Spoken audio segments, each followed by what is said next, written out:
برطانوی راج کا آخری انڈین ٹھگ فلپ میڈوز ٹیلر کا عظیم ناول کنفیشنز آف اے ٹھگ اب اردو زبان میں پارٹ 2۔ صاف الفاظ میں بتا دیا کہ میں بڑا ہو چکا ہوں، جو کچھ وہ کہے گا میں قبول کروں گا اور کبھی بھی شکایت کا موقع نہیں آنے دوں گا۔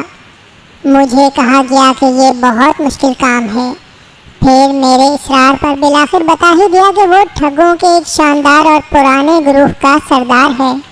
اللہ کے فضل سے تمام ہندو اور مسلمان اس میں شامل ہوتے ہیں اور بھائیوں کی طرح رہتے ہیں، آپس میں غداری کرتے ہیں اور نہ دھوکہ دیتے ہیں، جس سے یہ بات ثابت ہوتی ہے کہ مقدس طاقتیں ہم پر مہربان ہیں۔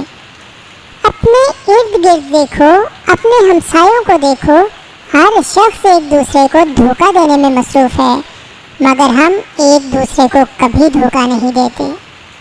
مختلف مذہب اور رسم و رواج کے باوجود ادنا سے اعلیٰ تک ہم سب ایک دوسرے کے ساتھ مخلص ہوتے ہیں۔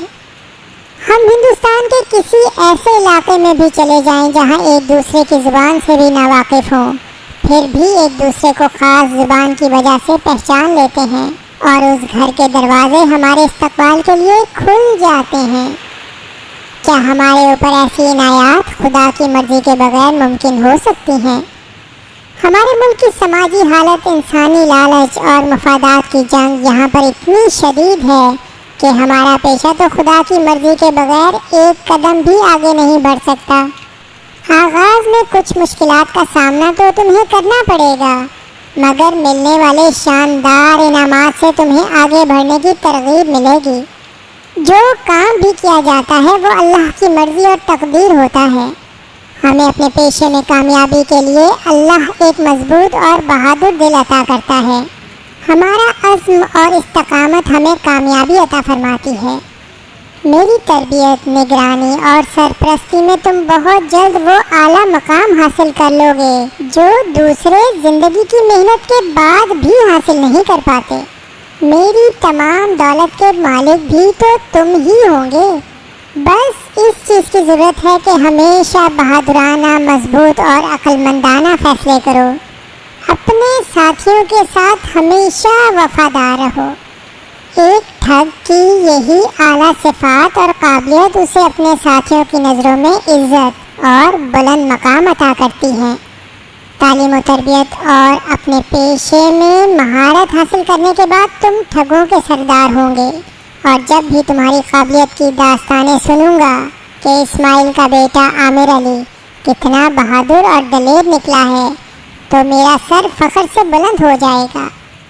میں نے اپنے والد کی باتوں کا بہت زیادہ اثر لیا اور کہنے لگا کہ اگر اللہ مجھ سے یہی کام کروانا چاہتا ہے تو میں آپ کو مایوس نہیں کروں گا، ہمیشہ ہمت اور بہادری دکھاؤں گا، آپ کا نام روشن کروں گا۔ آپ مجھے جیسا حکم دیں گے، جس کام کو کرنے کا کہیں گے وہ کروں گا، کیونکہ دنیا میں میرا آپ کے علاوہ کوئی اور ہے بھی تو نہیں۔ پہلے تو میں سوچتا تھا کہ انگریزوں کے خلاف جو لوگ کام کر رہے ہیں ان کے ساتھ مل جاؤں، مگر آپ نے جو راستہ دکھایا ہے وہ بہترین ہے۔ والد اسماعیل نے جواب دیا کہ تمام ہندوستان میں میری اتنی زیادہ عزت ہے کہ مختلف علاقوں سے ایک ہفتے کے اندر 1000 تک ٹھگ جمع کر سکتا ہوں، تاکہ جماعت کو منظم کرنے کے بعد تمام سال تک اچھے طریقے سے کام جاری رہ سکے۔ شیو پور کا ذمہ دار میرا گہرا دوست ہے، تو وہاں پر ہی تمام لوگوں کو جمع کیا جائے گا۔ دوسرے دن جب میری آنکھ کھلی تو میں اپنے آپ کو بہت بہادر سمجھ رہا تھا، جبکہ میری عمر صرف 18 سال تھی۔ اسی وقت گاؤں کے لوگوں کو ایک آدم خور شیرنی نے مارنا شروع کر دیا۔ دلدار خان نامی ایک شخص جو ہتھیاروں سے اتنا زیادہ لدا پھندا تھا کہ اس کا حرکت کرنا بھی مشکل تھا، کہنے لگا کہ میں اس شیرنی کو ماروں گا۔ میں اپنے ابو کے ساتھ یہ باتیں سن رہا تھا۔ پھر ہم سب جنگل میں گئے، جہاں شیرنی آئی تو خان صاحب اس سے ڈر کر بھاگ نکلے اور دور چلے گئے۔ ہم سب نے شیرنی پر گولی چلائی تو وہ ڈر کر دلدار خان جہاں چھپ کر بیٹھا ہوا تھا اسی طرف بھاگی۔ دلدار خان کی موت یقینی دیکھ کر میں نے تلوار نکالی اور اس کی مدد کے لیے تیزی سے اس کی طرف بھاگا۔